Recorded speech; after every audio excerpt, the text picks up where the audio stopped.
오늘은 추수감사절을 맞이해서 창세기 강의는 잠깐 접어두고 오늘 하나님 말씀은 룻기 2장 1절에서 13절 말씀입니다. 룻기 2장 1절에서 13절. 제가 한 절 읽고 여러분 한 절 읽고 교독합시다. 네, 넘겨주세요. 교독. 제가 읽겠습니다. 나오미의 남편 엘리멜렉의 친족으로 유력한 자가 있으니 그의 이름은 보아스더라.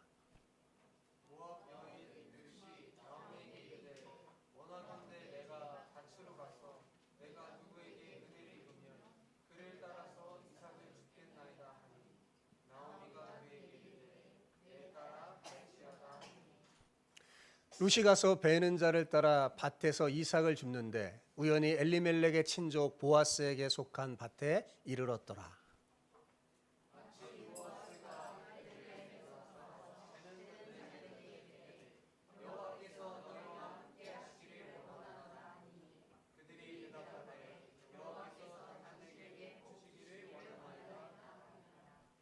보아스가 베는 자들을 거느린 사환에게 이르되 이는 누구의 소녀냐 하니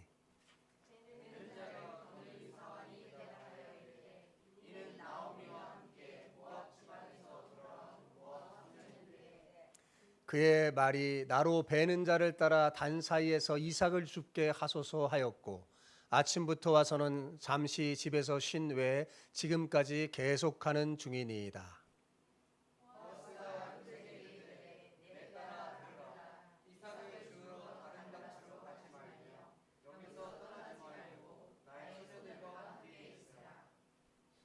그들이 베는 밭을 보고 그들을 따라 내가 그 소년들에게 명령하여 너를 건드리지 말라 하였느니라. 목이 마르거든 그릇에 가서 소년들이 길러오는 것을 마실지니라 하는지라.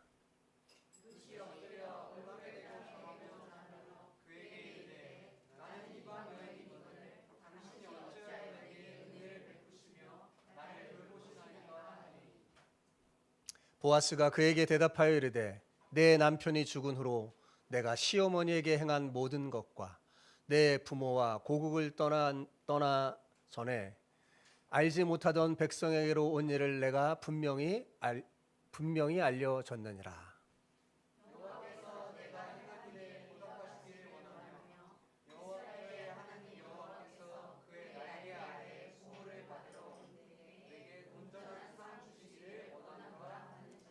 같이 읽겠습니다. 룻이 이르되 내 주여 내가 당신께 은혜를 입기를 원하나이다. 나는 당신의 하녀 중에 하나와도 같이 못하오나 당신이 이 하녀를 위로하시고 마음을 기쁘게 하는 말씀을 하셨나이다 하니라. 아멘. 어느덧 한 해 절반이 훌쩍 넘어갔죠. 정말 빠르죠. 한 해 절반을 넘기고 오늘 우리는 하나님 앞에 맥주 감사절 예배로 모였습니다. 한번 지난 6개월간의 삶을 한번 돌아보세요. 가만히 한번 돌아보세요. 참 열심히 치열하게 사셨죠?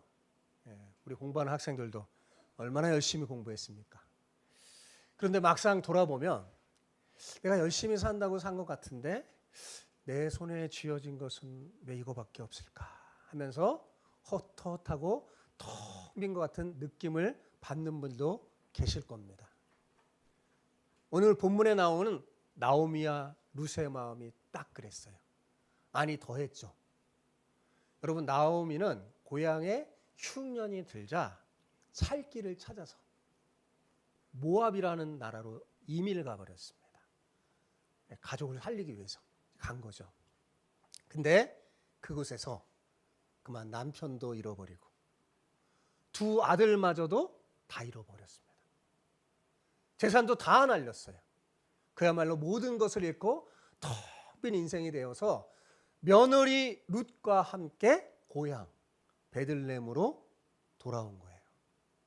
그런데 성경은 이 두 가부가 베들레헴에 도착할 때를 아주 의미심장하게 기록하고 있어요.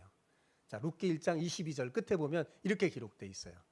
자, 같이 읽어봅시다. 시작. 나오미가 모압 지방에서 그의 며느리 모압 여인들과 함께 돌아왔는데 그들이 보리 추수 시작할 때 베들레헴에 이르렀더라. 예.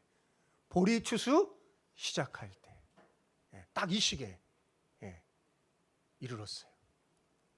여러분, 인생의 가장 밑바닥, 모든 것이 끝났다고 생각하는 그 절망의 시기였지만 하나님은 이미 이들을 위해서 보리 추수, 즉 회복과 은혜를 준비하고 계셨던 거예요. 하나님이 이 나오미와 룻을 이곳으로 인도하면서 그들을 위해서 놀라운 은혜를 지금 준비하고 있다는 사실을 이 구절이 보여주고 있는 겁니다. 여러분, 진정한 감사는요, 내 창고가 가득 채워졌을 때만 할 수 있는 게 아닙니다.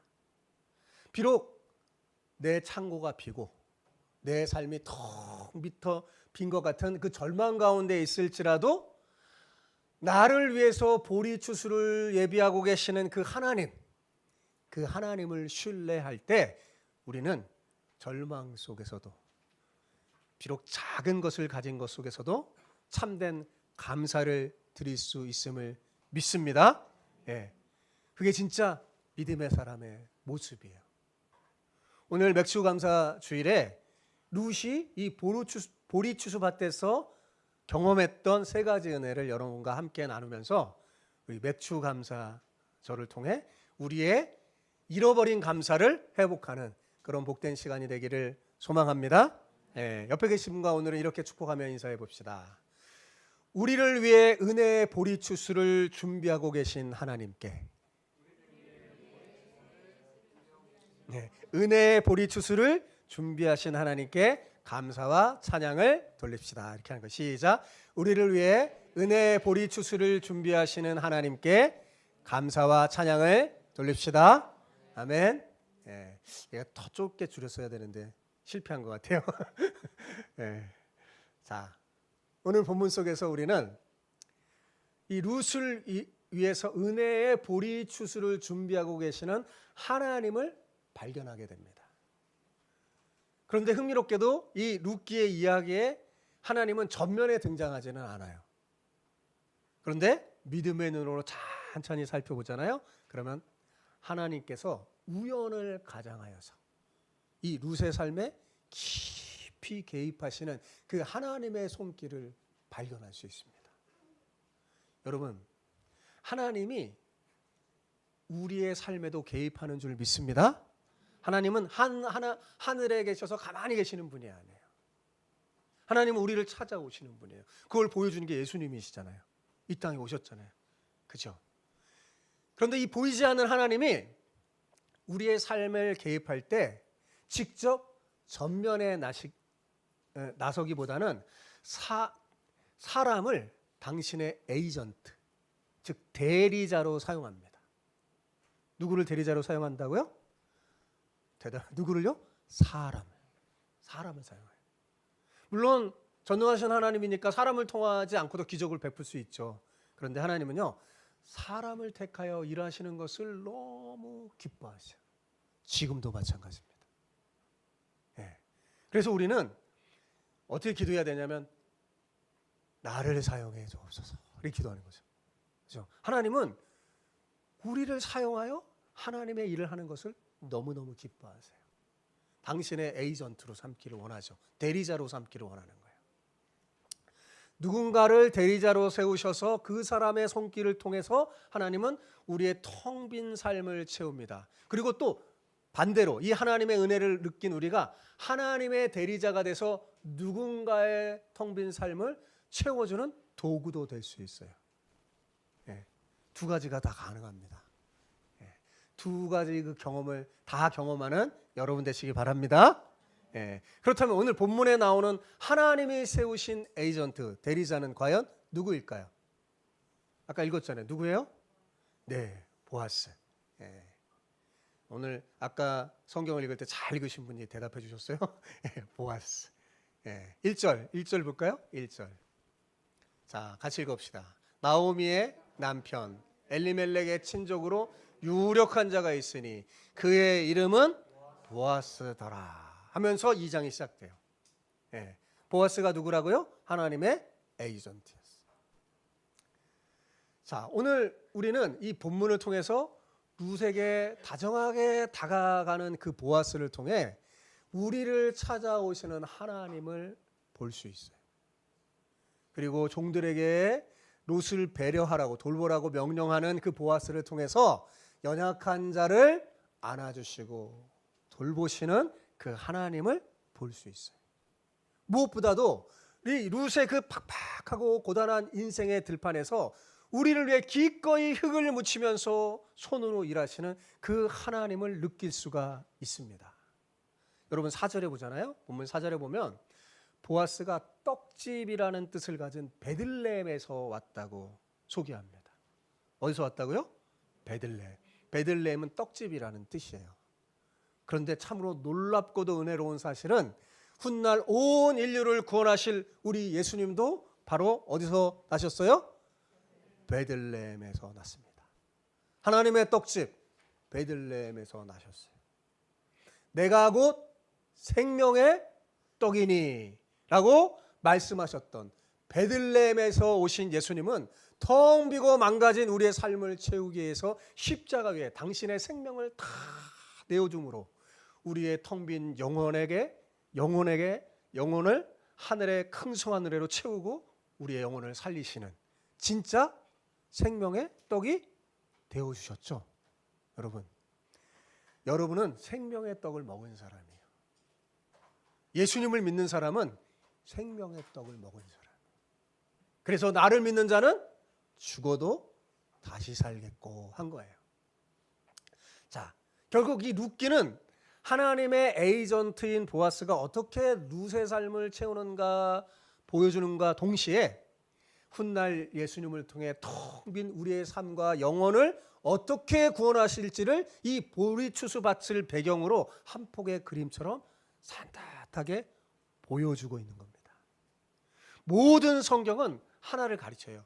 예수님의 그 놀라운 구원의 사역을. 룻기는 더더욱 그렇습니다.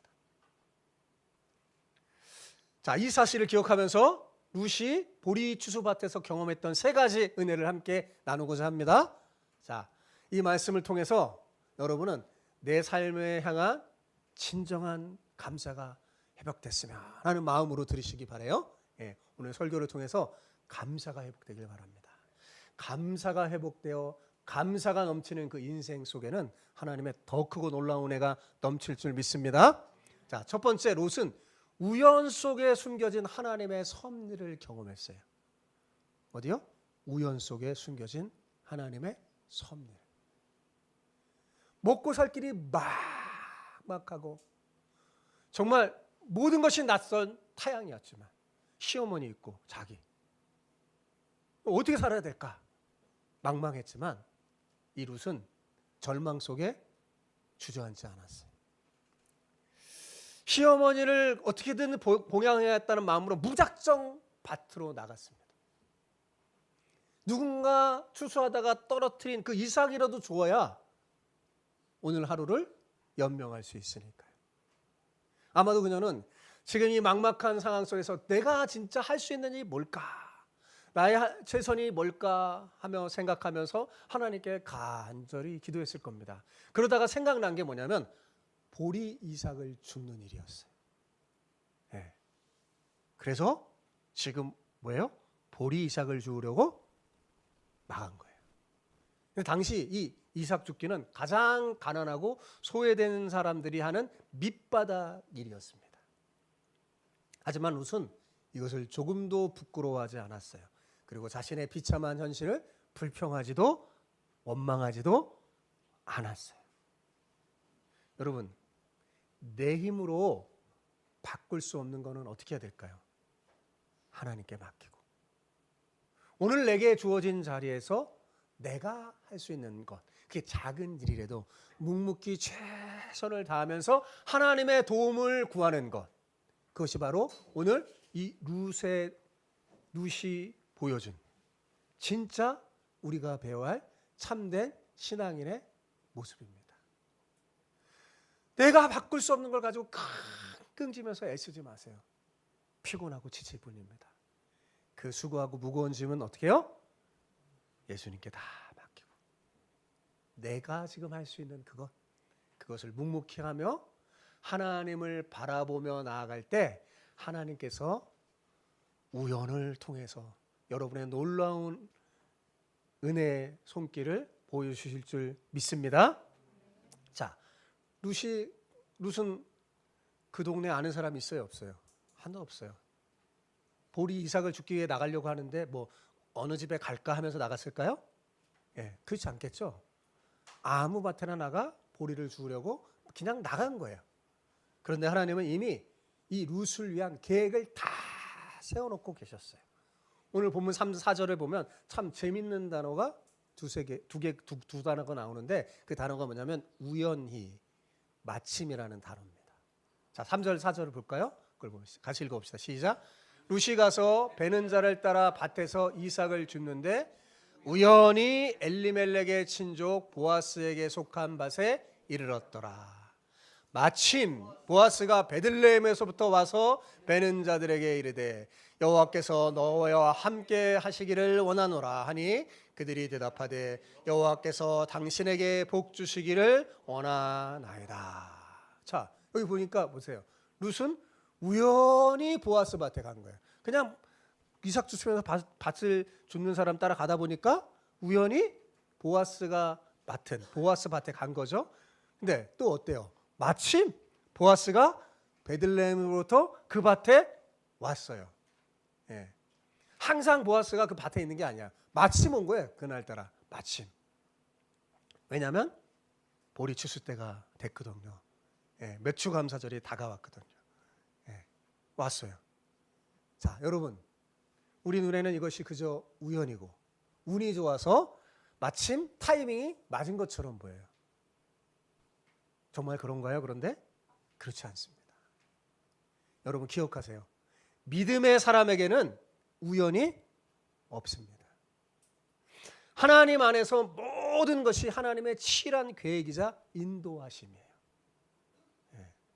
여러분의 인생 속에 우연히 벌어진 그 일 속에 하나님의 손길이 있습니다. 믿음의 사람에게는 뭐라고요? 우연이 없습니다. 하나님이 다 계획하며 짠 거예요. 자, 여러분, 이 놀라운 은혜가 성경 속 룻에게만 해당될까요? 대답 안 해요. 그럴까요? 아니죠. 예. 오늘날 하나님을 신실히 믿고 따르는 저와 여러분의 삶에도 동일하게 적용되는 줄 믿습니다. 예. 바라기는 오늘 맥추감사절을 맞이해서 지난 6개월간의 삶을 돌아볼 때 우리의 평범한 일상 속에서 우연처럼 찾아와 개입하시는 하나님의 세밀한 손길을 여러분 깨달았으면 좋겠습니다. 그리고 그 깨달은 마음으로 진심을 다하여 하나님 앞에 감사 예배드리고 감사와 영광을 돌리는 여러분 되시기 바랍니다. 여러분, 우리는 지난 상반기 동안 어떨 때는 왜 내 뜻대로 이렇게 되지 않을까 하며 불평하고 낙심할 때도 있었을 거예요. 그저 하루를 버티듯 살아갈 때도 있었을 겁니다. 다람쥐 쳇바퀴 돌듯이 출근하고 또 아이들을 돌보고 또 누군가를 만났을 거예요. 우리가 그렇게 그저 평범한 일상이라고 불렀지만 오늘 설교를 들으면서 여러분의 일상을 재해석하길 바랍니다. 이 예배의 자리에 와서 내 그 평범하고 고단했던 매일의 발걸음 속에 우리를 가장 선한 길로 이끄시는 그 하나님의 섭리가 숨어 있음을 깨닫게 되기를 바랍니다. 내가 알지 못하는 사이에 우연을 가장하여 내 삶을 인도하고 지켜주시는 그 보이지 않는 손길을 깨닫는 것, 거기서부터 맥추감사절의 첫걸음이 시작되는 거예요.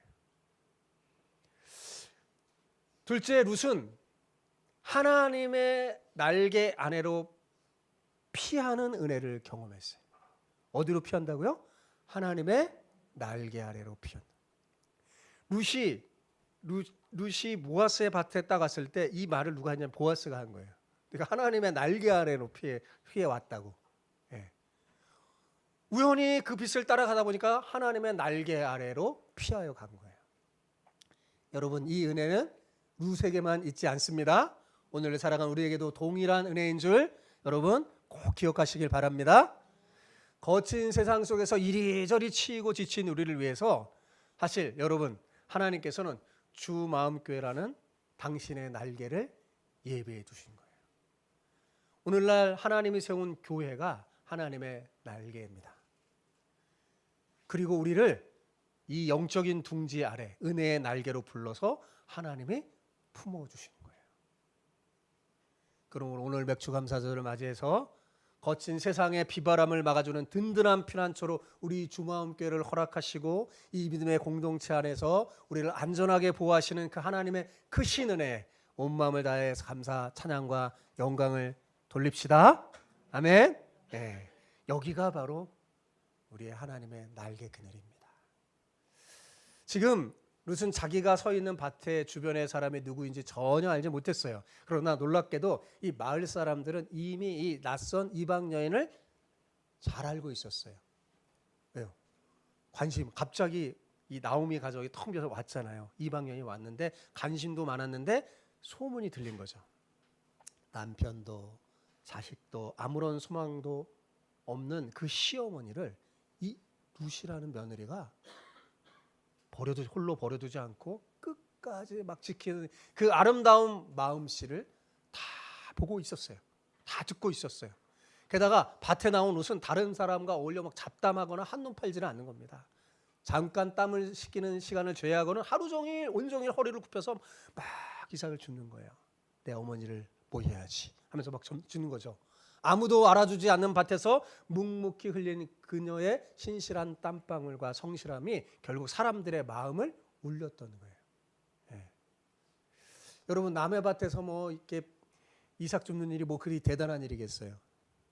세상의 눈으로 보면 참으로 하찮고 초라한 일이죠. 예. 당장이라도 이 내 삶의 무거운 그 환경을 보면 막 주저앉고 싶고 좌절할 만한 그런 상황이었습니다. 그런데 룻은 이런 사람의 시선에 얽매이지 않았어요. 오직 하나님 한 분만을 바라보면서 내 어머니가 믿는 그 하나님을 신실하며 바라보면서 내게 주어진 이 작고 초라한 일조차 내가 감당할 최선이라고 믿으면서 땀을 흘린 거예요. 그러면 언젠가 하나님께서 내 어머니와 내 삶을 채워줄 걸 믿고 룻은 땀을 흘리며 이삭을 줍고 있었던 거죠. 이토록 빛나는 성실함이 마침내 하나님의 에이전트인 보아스의 마음을 강렬하게 움직인 겁니다. 그렇습니다, 여러분. 비록 내 손에 맡겨진 일이 작고 보잘것없어 보일지라도 하나님 앞에서 묵묵히 성실하게 최선을 다하여 살아가는 여러분 되시기 바랍니다. 그러면 반드시 하나님이 그걸 귀하여. 하나님은 어떻게 말하냐면 네가 지극히 작은 일에도 충성하였으니 내가 큰 일을 맡기리라 말합니다. 여러분, 여러분이 이 땅에서 하는 일은 하나님 보시기에는 사실은 다 지극히 작은 일이에요. 그런데 거기에 여러분이 성실을 다하면 하나님은 후에 하늘나라의 크고 엄청난 일을 여러분에게 맡겨줄 줄 믿습니다. 보아스는 자기 밭에서 이삭을 줍는 그 룻을 발견하고 아주 세심하게 그녀를 보살핍니다. 배려해요. 행여나 룻의 마음이 다칠까봐 또 부담스러워할까봐 겉으로는 유난스럽게 막 들떨지 않고 조용히 은근히 도와줍니다. 예. 무엇보다도 이 룻이라는 여인이 당할 수 있는 치명적인 위험을 미리 막아줍니다. 당시 이삭을 주러 다니는 가난하고 젊은 여인은 종종 일꾼들의 거친 폭력과 희롱에 노출되기 십상이었어요. 예. 가난하고 누구도 돌봐주지 않으니까 함부로 대하는 거죠. 더군다나 룻은 어때요? 지켜줄 사람 하나 없는 이방 여인이니 험한 일을 당해도 누구에게 하소연할 곳이 하나도 없습니다. 완전히 무방비 상태였죠. 이걸 너무나 잘 알았던 보아스는 다른 밭으로 가지 말라고 그래요. 예. 내 밭에만 머무르라고 일러두고는 자기 일꾼들, 하인들에게 단속합니다. 이방 여인이라고 해서 함부로 대하거나 건드리지 못하도록 든든한 보호막이 되어주셨어요. 보아스의 이런 배려는 이 룻이 젊고 예뻐서 환심을 사려고 하는 게 결코 아니었어요. 늙은 시어머니를 모신다는 그녀의 아름다운 소문을 딱 듣고 너무 예뻐 보이고 착해서 감동을 받아 베풀어 준 거예요. 그런데 그 감동은 누가 준 걸까요? 하나님이 주시는 거예요. 여러분, 우리가 누군가에게 선하고 착한 일을 하는 그런 마음이 딱 들 때 그건 누가 주는 거냐? 하나님이 주시는 거예요. 예. 그래서 여러분이 선하고 착한 일을 베풀 때 여러분은 누가 되는 거냐? 하나님의 에이전트가 되는 거예요. 예. 축복의 사람이 되는 거죠. 하나님의 에이전트의 일을 많이 감당하는 여러분 되기를 축복합니다. 예. 자, 보아스는 본문 12절에서 룻을 향해 이렇게 축복했어요. 이스라엘의 하나님 여호와께서 그의 날개 아래 보호받으러 온 내게 상 주시기를 원하노라. 같이 한번 읽어볼까요? 자, 본문 12절 시작. 여호와께서 내가 행한 일을 보답하시기를 원하며 이스라엘의 하나님 여호와께서 그의 날개 아래 보호를 받으러 온 내게 온전한 상 주시기를 원하노라 하시니라. 예, 여러분 한번 생각해 보세요. 룻은 모압 여인이었습니다. 마을 사람들에게 멸시받기 쉬운 그런 여인이었고 남편을 잃은 과부였고 당장 먹을 것조차 없는 빈 턴털이었어요. 세상 기준으로 보면 어때요? 가장 취약하고 벼랑 끝에 선, 정말 너무나 절망과 힘든 상태에 있는 사람이죠. 그런데 룻은 이런 기구한 운명을 원망하거나 또 사람에게 기대려 하지 않았어요. 보아스가 말해준 거죠. 너는 지금 여호와의 날개 아래로 피하여 온 거라고. 그죠? 자기가 그 가운데서도 할 일을 묵묵히 찾으면서 이삭 죽기를 하다 보니까 어느덧 여호와의 날개 아래로 온 거예요. 그것을 보아스가 어떻게 해석했냐면 너는 여호와의 날개 아래로 피하는 길을 선택했구나 말해주는 거예요. 보여주는 거예요. 하나님은 그렇게 자신의 품에 파고든 룻을 외면하지 않으셨습니다. 보아스라는 든든한 사람을 은혜의 울타리로 세워서 주변의 환경의 모진 모바람을 다 완벽하게 막아주고 보호해줬죠. 사랑하는 성도 여러분, 신앙 3반기 우리 6개월을 지나오며 얼마나 힘겨운 시간을 보냈습니까? 우리가 고난 중에도 원망하지 않고 무너지지 않으려면 어떻게 해야 되냐? 롯처럼 하나님의 날개 아래로 피해야 합니다. 어떻게 해야 된다고요? 하나님의 날개 아래로. 그러면 벼랑 끝에 선 우리를 채우시고 살리시는 하나님의 놀라운 은혜를 경험하게 될 겁니다. 그리고 그 은혜의 경험이 우리의 입술에 온전한 감사를 회복시켜 줄 거예요. 은혜를 경험해야 진짜 감사가 나와요. 바라기는 남은 하반기 삶에도 여러분의 삶에 비바람이 몰아칠 때마다 주저하지 않고 가장 먼저 하나님의 날개 아래로 피하여서 하나님의 은혜를 듬뿍 받는 복된 여러분들이 다 되시기를 축복합니다. 네. 세 번째로 하나님의 날개 아래로 피한 롯은 기대 이상의 놀라운 은혜를 경험했어요. 이제 화면을 바꿔주세요. 네. 네. 여러분, 이 롯이 처음 밭에 나갔을 때 가졌던 소박한 목표가 뭐였어요? 그죠? 남의 밭에 떨어진 그거 몇 줌 줍는 거잖아요. 그거 가지고 내 시어머니와 자기 살려고. 네. 늙은 시어머니와 자신 그 두 식구가 오늘 하루 굶지 않고 버틸 수만 있어도 감지덕지했어요.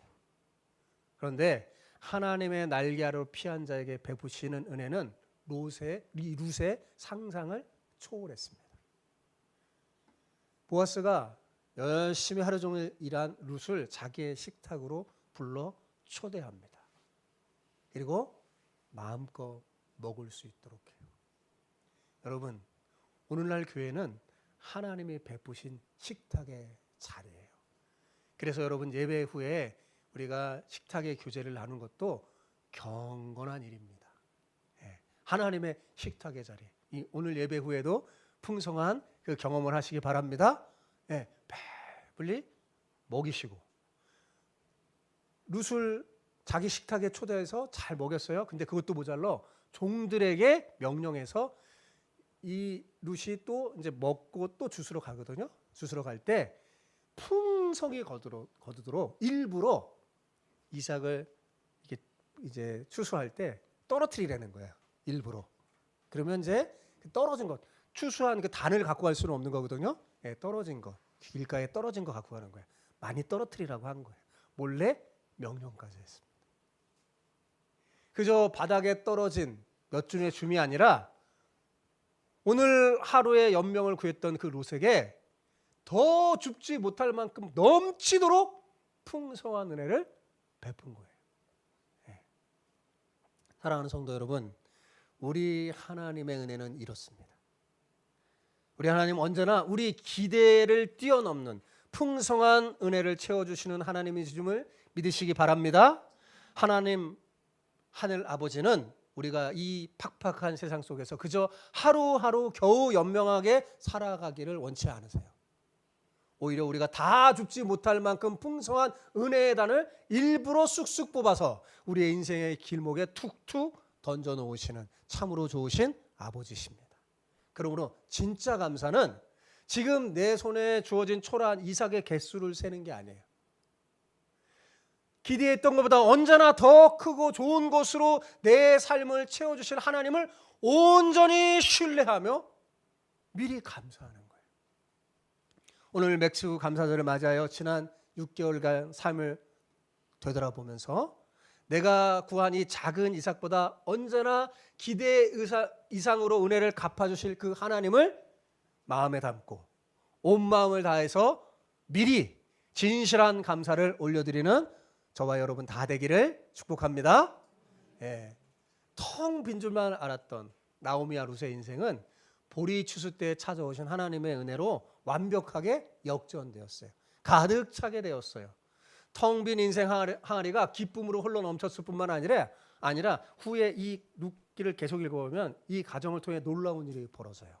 바로 다윗의 할머니가 되죠. 훗날 다윗을 낳고 예수 그리스도의 족보를 잇는 가장 영광스럽고 풍성한 인생으로 변화됐어요.